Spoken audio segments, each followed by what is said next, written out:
그는 여호와 전능의 하나님, 그는 여호와 치료의 하나님. 할렐루야. 오늘 교회로 오면서 하나님 이 마지막 시간인데 희나레를 할 수 있는 찬양이 뭘까요? 그는 여호와 전능의 하나님, 그는 여호와 전능의 하나님.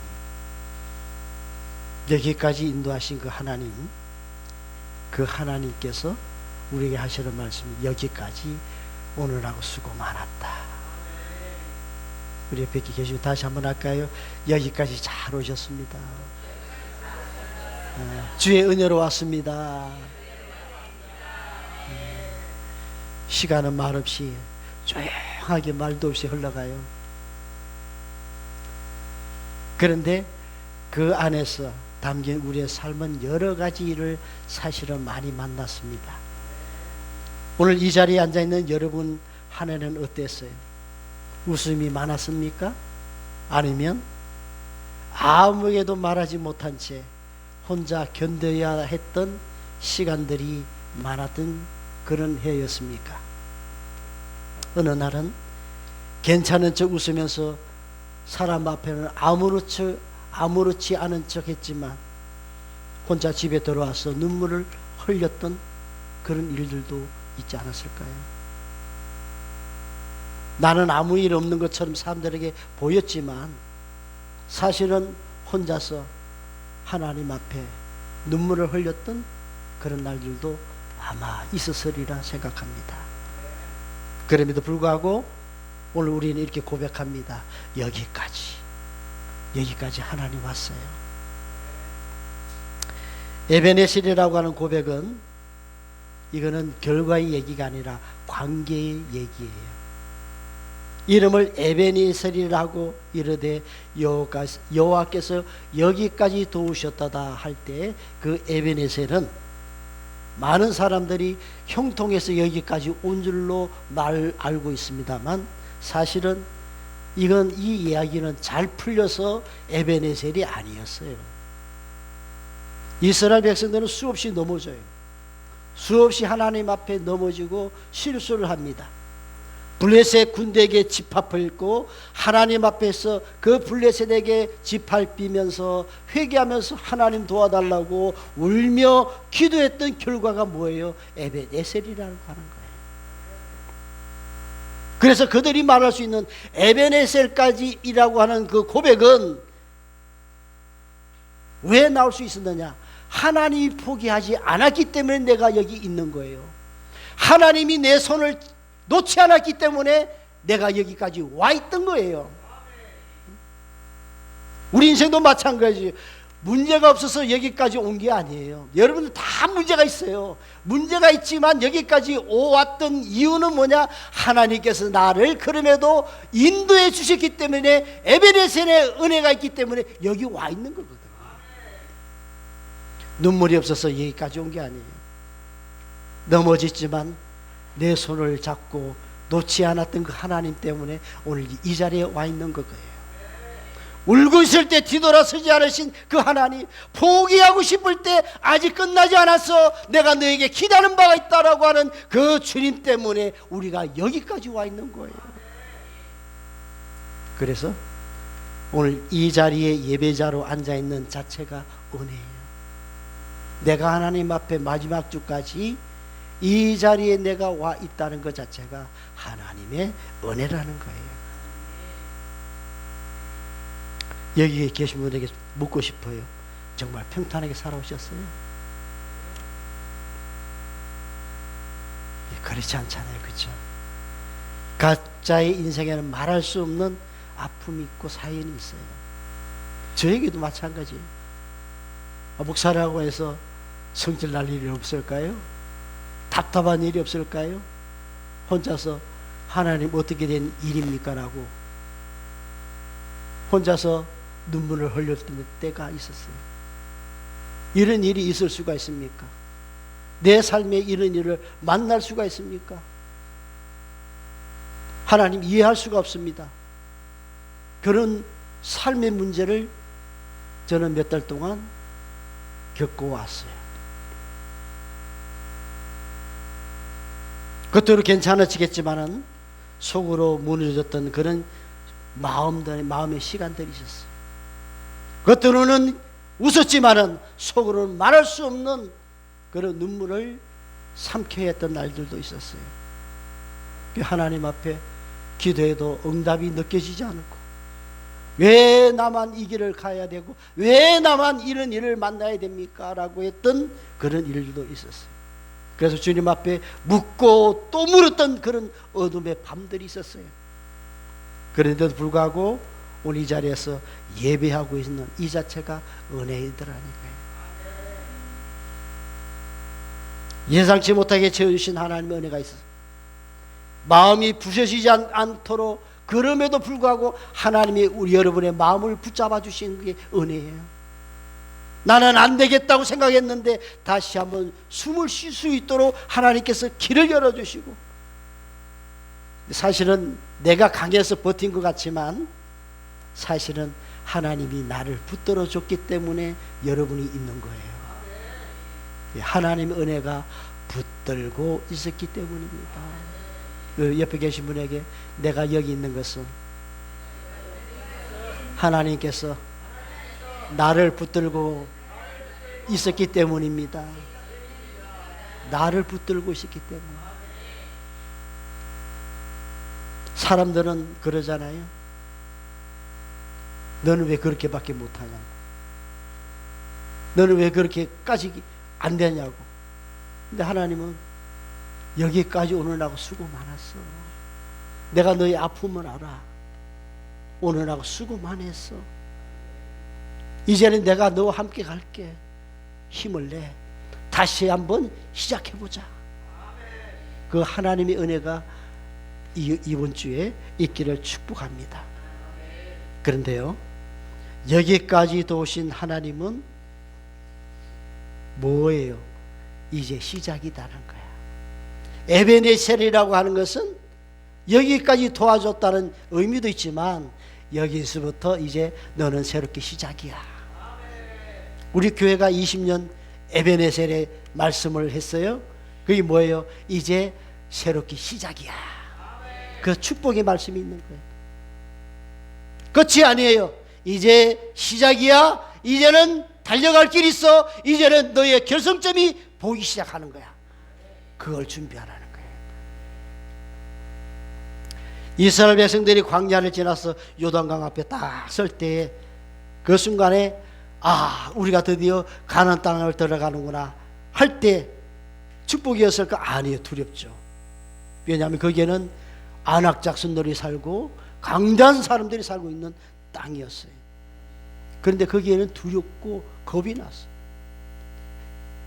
광야에서는 하나님이 늘 만나와 메추라기를 먹어줬지만은, 그러나 가나안 땅은 거기 아니에요. 7 족속이 자리를 잡고 있는 땅이었어요. 그러니까 가나안 땅은 사실은 들어가라고 하기는 했지만은 두렵죠. 게다가 모세는 떠났지요. 지도자라고 하는 사람은 모세 옆에서 섬겼던 여호수아라고 하는 사람이 하나님 앞에 서서 두려워하고 있었어요. 그때 두려워하고 있는 여호수아에게 뭐라고 말씀하십니까? 1장 9절에 강하고 담대하라. 두려워하지 말며 놀라지 마라. 내가 어디로 가든지 여호와 내 하나님이 너와 함께 하느니라. 아멘. 하나님은 여러분 여호수아에게 전쟁의 기술을 가르치는 게 아니에요. 요단강을 건너갈 때 어떻게 싸워야 된다, 어떤 무기를 가져야 된다, 이런 걸 가르치지 않았어요. 단 한 가지, 건너라. 그게 왜? 누가? 내가 너와 함께 하지 않느냐. 내가 너와 함께 하면 여리고 땅, 무슨 땅이든지 함께 하는 그 자리에 역사가 있다는 거예요. 아침에 운전하고 오면서 그랬어요. 제 마음속에 강하게 드는 거예요. 어디를 가든지 주눅들지 말아라. 큰 교회 목사님이라고, 어떤 사람이라고 그 외모에 주눅들지 마라. 나는 세상에서 하나밖에 없는 사람이야. 누구예요? 여러분들은 세상에서 하나밖에 없는 사람이에요. 하나님 앞에 사랑받는 한 사람이에요.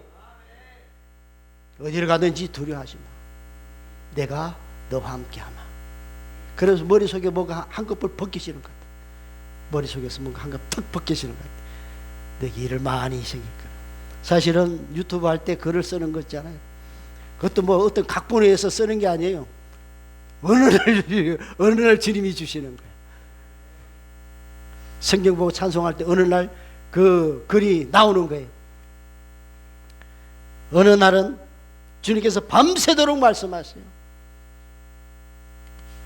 그 속에서 나오는 글들이 사실은 우리가 그 전도사님을 함께하는 그런 글들이.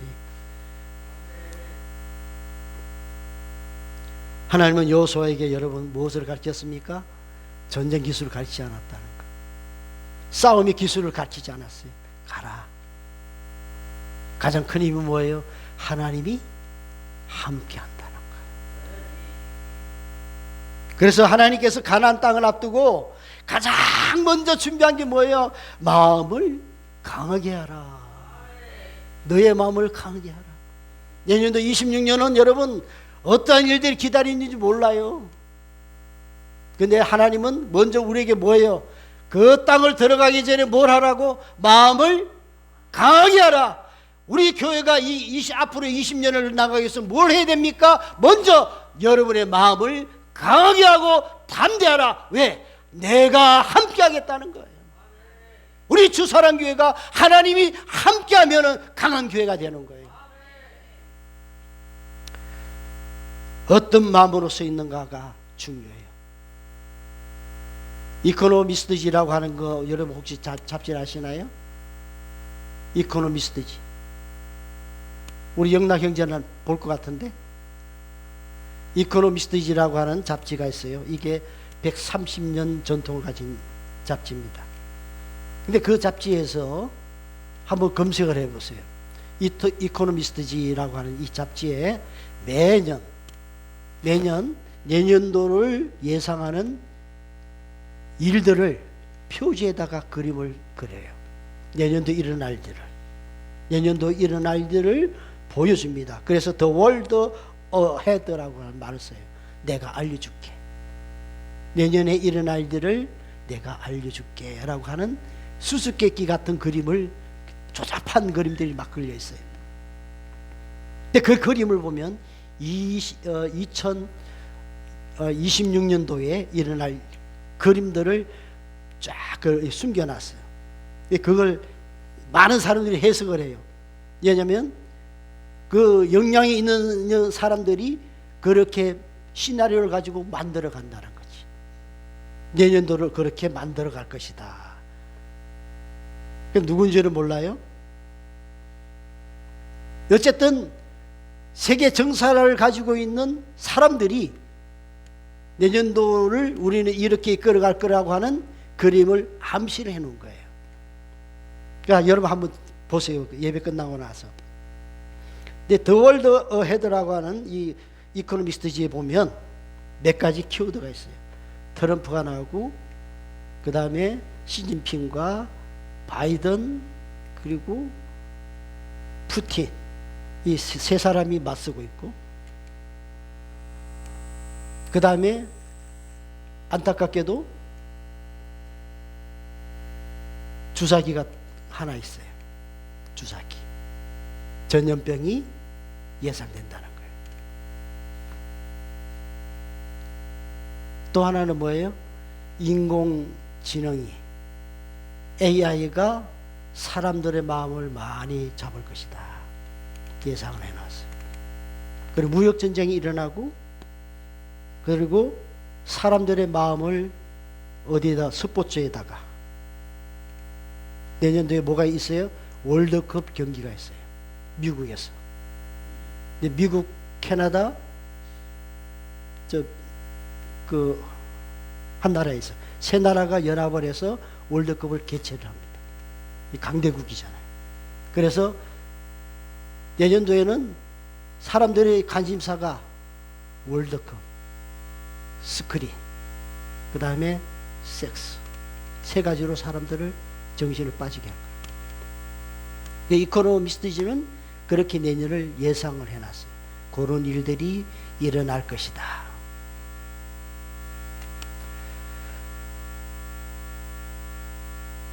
그러면서 뭘 빠지게? 혼돈한 시기가 될 것이다. 혼돈한 시기. 무엇에 혼돈해요? 어디에 빠져요? 주님을 놓치게 만드는 거예요. 세상 정사의 신이 세상의 모든 걸 가지고 주님을 잊어버리게 만들어요. 어떤 주님? 곧 오실 예수님을 잊어버리게 만드는 거예요. 동방박사들이 어디 있는 줄 아십니까? 지금 시대도 동방박사들이 활동을 하고 있어요. 세계 박사들, 예수님 안 믿는 박사들이 지금 세계 전망을 내놓고 있어요. 세상이 멸망할 때가 됐다. 식량이 문제고 인류의 문제가 있고 여러 가지 문제가 있어서 우리 이 지구는 오래 가지 못할 것이라고 박사들이 얘기를 하고 있어요. 신앙 없는 박사들이 세상이 끝이 났다. 그건 뭔 얘기예요? 예수님이 가까이 올 만큼 시간이 임박했다는 거예요. 주님이 오실 그때 교회가 뭘 준비해야 됩니까? 깨어나서 예수님의 신부로, 예수님의 군사로 준비가 되어야 함에도 불구하고 교회들마다 전부 다 어디에 빠집니까? 세상으로 흔들릴 수 있도록 시선을 돌려놓는 거예요. 그런 시대가 내년도에 일어날 것이다. 그렇게 이코노미스트지는 예견을 하고 있어요.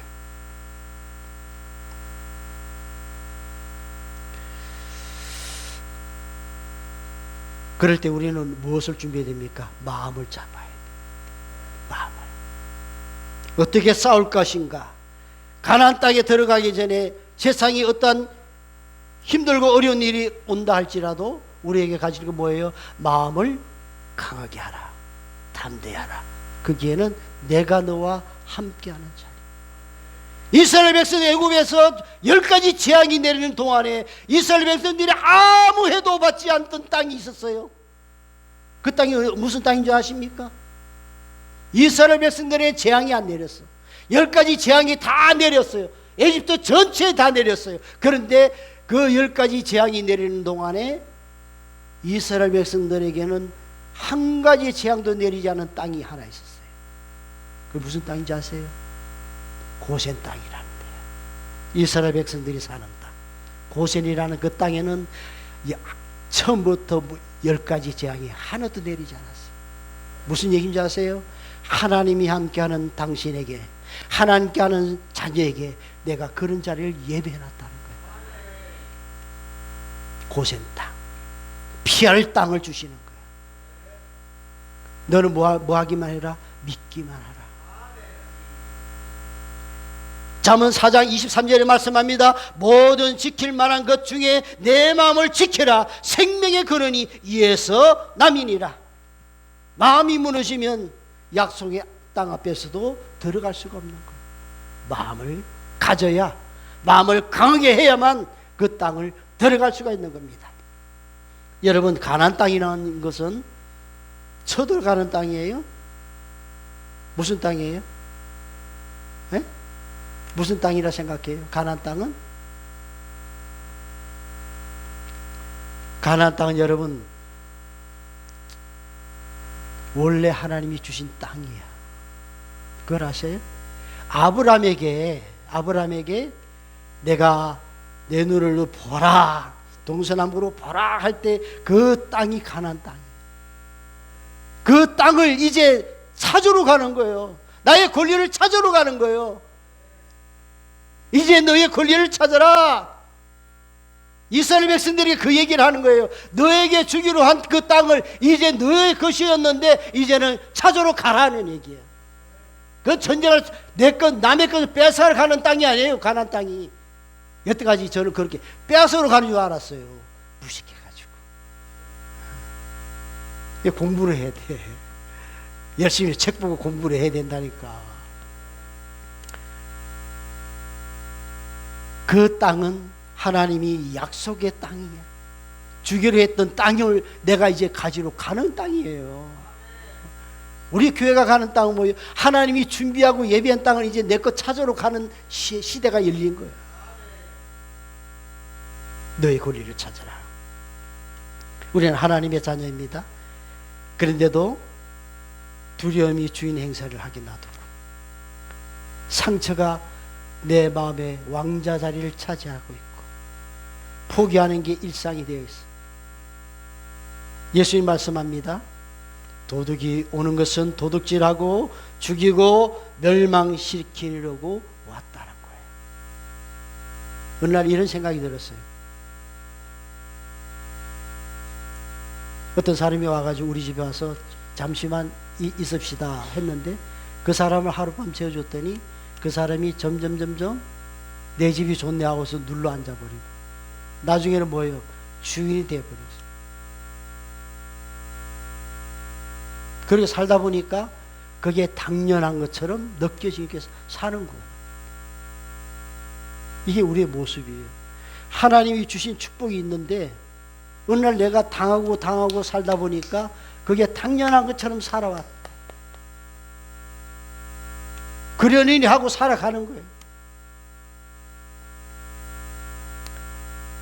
어떤 사람은 내가 이렇게 사는 게 팔자려니 하고 살아가기도 해요. 내게 살아가는 건 뭐 할 수 없지. 백도 없고 뭐도 없으니까 살아가는 것이 어쩌면 맞을 수도 있어. 하나님을 믿으면서도 우리는 그런 마음들 어떤 한계 벽을 넘지 못하고 그냥 살아가고 있는 거예요. 근데 주님께서 저에게 어느 날 강하게 말씀하셨어요. 내 권리를 찾아라. 내 권리를 찾아.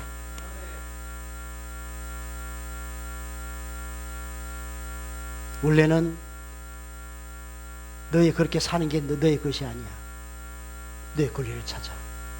내가 십자가를 지고 모든 것을 다 해결했는데 왜 그렇게 사느냐? 난 너의 축복을 뺏어간 적 없어. 우리는 그렇게 얘기를 해요. 우리 생각을 하자면 어떤 분이 축복을 많이 받았어요. 많이 받았는데 어느 날 쫄딱 망했어. 그럼 뭐라고 얘기를 합니까? 하나님이 축복을 뺏어갔다 그랬는데 하나님 뺏어간 적이 없대. 하나님은 주고 가져가는 분이 아니었어요. 가져가는 분이 아니었어요.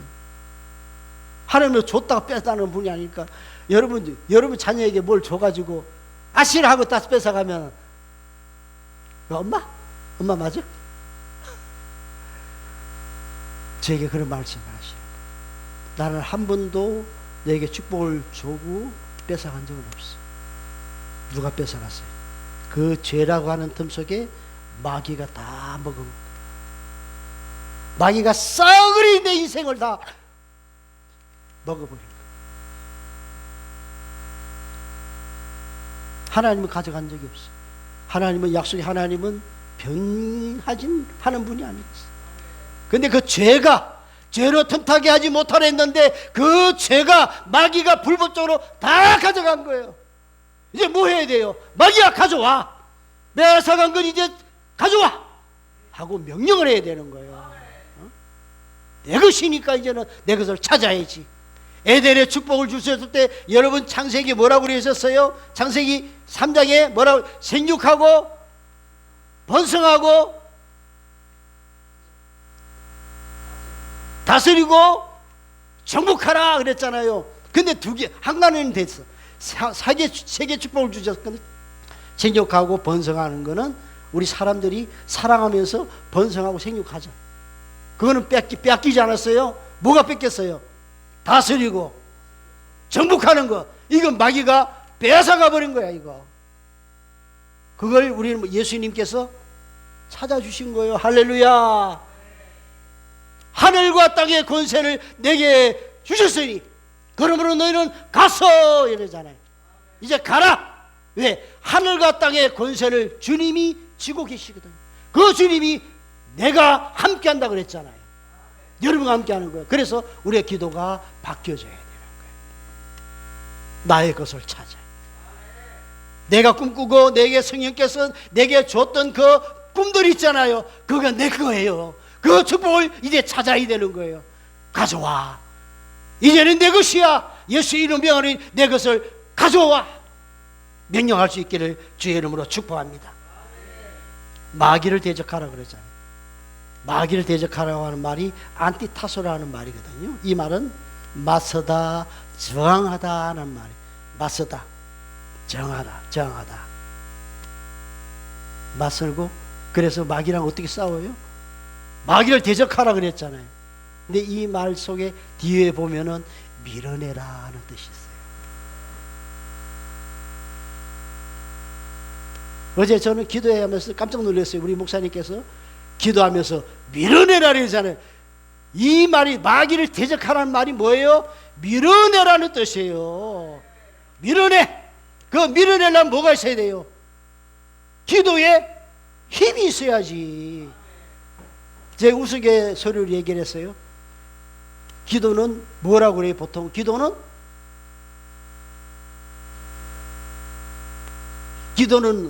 보통은 호흡이라 그러잖아요.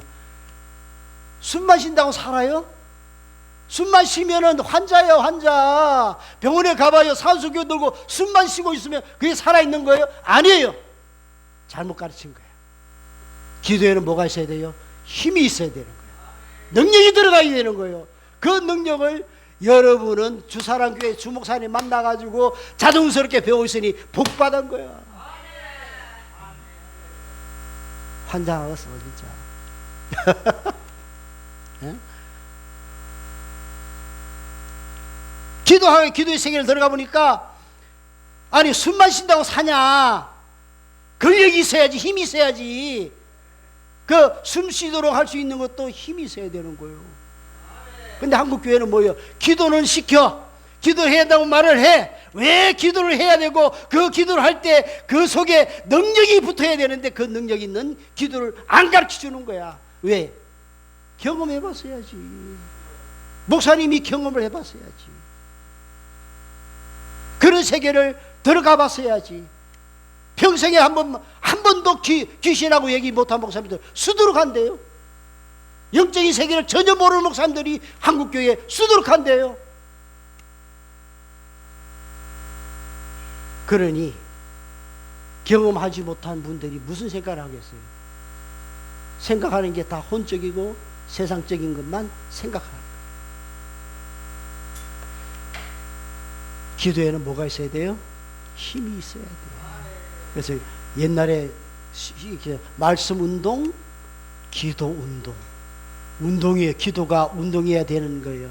힘이 붙어야 되는 거예요. 아무리 숨만 쉰다고 살아요? 백날 숨을 쉬어봐 사나. 그게는 운동 힘이 들어가요. 어제 우리 전도사님 기도하는 걸 저도 들었잖아요. 그 기도가 얼마나 재밌는 기도인 줄 아세요?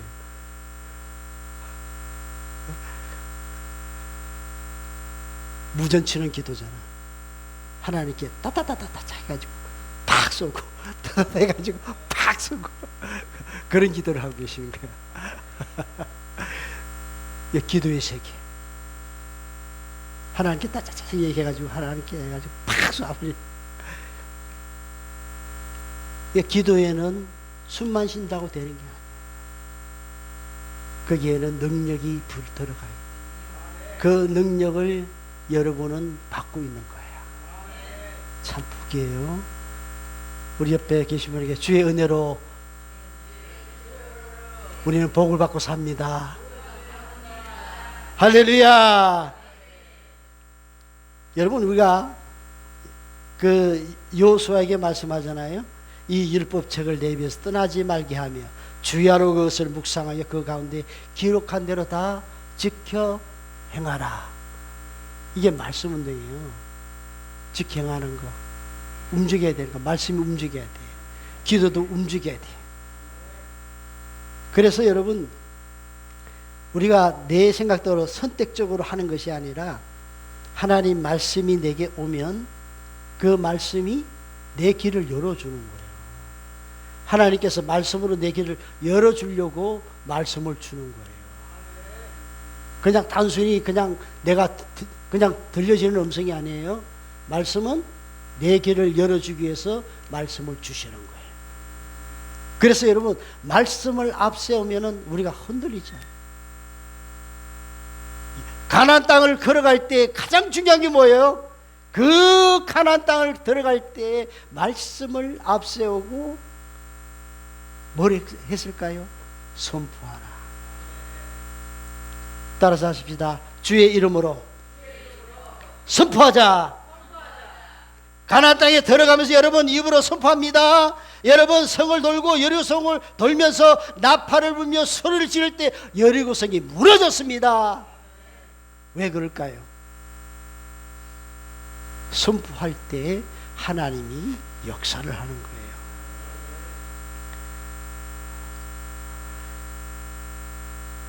그래서 히브리서 11장 30절에 믿음으로 여리고는 이래 동안 돈이 무너졌으며, 기술이 아니에요. 여리고 땅을 올라갈 때 내 재능, 내 기술, 내 전략이 아니에요. 하나님 말씀을 앞세우고 가라. 기도는 여러분 하나님 앞에 간청하는 거예요. 우리가 선포라고 하는 말을 구분을 잘해야 돼요. 기도는 하나님 앞에 간청을 하고, 선포는 세상을 향하여 명령하는 거예요. 어둠을 향하여 내가 명령할 때 그게 선포예요. 그러니까 이 선포를 한다고 할 때는 항상 어둠과 세상에 대하여 내 앞에 있는 영적인 문제들을 위하여 선포하는 거예요. 선포하는 거예요. 제가 보니까 내가 유튜브 하면서도 여러 목사님들을 다 봐요. 아침 11시부터 아침 10시부터 기도원 집회를 다 봐요. 제가 기도원 집회를 다 봐요. 10시부터. 그러니까 여의도 오살리 금식기도원에서 찬양을 어떻게 인도하고, 어떤 분이 와서 설교를 하고, 어느 기도원에서 어떤 분이 와서 설교를 하고 찬양을 어떻게 한다는 그걸 다 보고 있어요. 그러면서 이제 또 한편으로는 멀티지 켜놓고 그 다음에 또 이제 제 큐티하고 있다. 그러니까 선포는 뭐예요? 마귀를 대적하라. 이 말은 싸우는 게 아니라 그랬어요. 밀어내라. 할렐루야. 따라서 합시다. 마귀를 밀어내자. 그럼 뭐가 있어야 돼요? 힘이 있어야지. 그 힘은 어디서 나와요? 기도에서. 우리 따라서 한번 할까요? 이것은 내 인생이 아니다. 이 두려움은 불법이다. 이 저주는 내 몫이 아니다. 내 것이 아니야. 내 이렇게 사는 게 내 것이 아니에요. 에덴의 회복을 축복합니다. 우리 입으로 시인하는 거예요. 이것은 내 것이 아니야. 어둠은 내 것이 아니야. 내 마음에 있는 건 내 것이 아니야. 이거는 하나님의 것이 아니기 때문에 주의 이름으로 선포해서 물리치는 거예요. 교회들 보니까요, 교회가 은혜 가운데 성령이 충만한 교회들은 선포하는 교회들이에요. 선포가 없는 교회는 잠자는 교회예요. 내가 얘기했잖아요. 한국에 있는 모든 교회들을 지금 다 리서치 해봤다. 그런데 선포하는 교회들은 교회가 뜨고, 교회 선포하는 그곳에는 뭐가 있어요? 성령의 역사함이 있어요. 가문 집회도 뭐가 있어요? 선포가 있잖아요. 할렐루야. 선포합니다 그러잖아요. 선포할 때 그 선포는 누구를 향하여? 어둠과 마귀를 대하여 선포하는 거예요. 대상자가 있잖아요. 거기를 향하여 내 권리를 찾기 위해서 선포하는 거예요. 그럴 때 어둠이 떠나가는 것입니다. 우리는 이제 세라고는 새 땅이 있어요. 두렵지만은 내가 모세와 함께 있었던 것처럼 내가 너와 함께 가리라.